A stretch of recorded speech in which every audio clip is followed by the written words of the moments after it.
I'm pretty excited for this video because this is the first major budget change that I've had in a hot minute. Hello and welcome to my Budget With Me video for the month of July. In case you are new here, I'm Raymond, a software engineer on the path to financial independence and retiring early, and I've managed to save over $130,000 so far. If you'd like to follow me on my journey, feel free to hit that subscribe button. It really helps out the channel, so thank you so much in advance. Without further ado, let's start by taking a look at my income, and I'm happy to say that my base salary went from $90,635 to $105,600.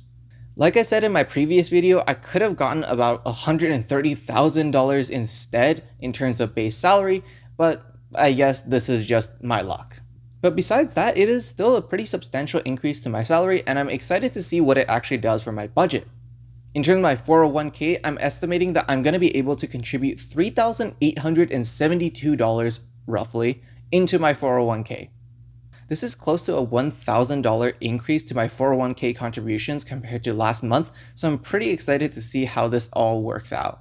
In terms of my HSA, I was maxing it out and I still am maxing it out slowly but surely, so $262.50 into my HSA for this month. Finally, with the increase of my contributions to my 401k, my take-home pay is actually not changing, or at least not changing by much. For the month of July, I am estimating that my take-home pay will be $3,266.39, which hasn't really changed too much from the previous months. Unfortunately for me, my expenses are going to start creeping up, especially starting in August, but for now, let's enjoy the last month of not having too many substantial increases here. In terms of my rent, insurance, and utilities, I am expecting to spend around $1,700.17, give or take. My rent is increasing by about $30 a month, but that only takes effect starting in August, so thankfully for this month, we're still in the clear.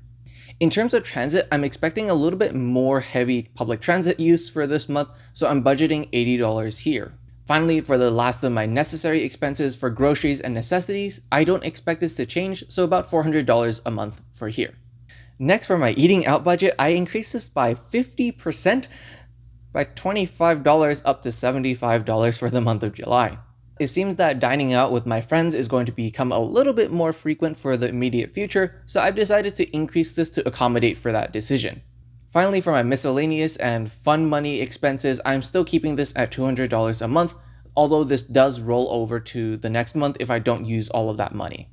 Moving on to my longer term goals, for my medical bills as well as my student debt, I am expecting to take out $177.07 from this bucket, as well as put in $177.07 for the next month. For my travel fund, I am expecting to put in $250 into here, but since I'm going to be traveling for quite a bit during this first week of July, I am expecting to take out about $1,000 or so, or at least that's my comfortable maximum for taking out of this bucket.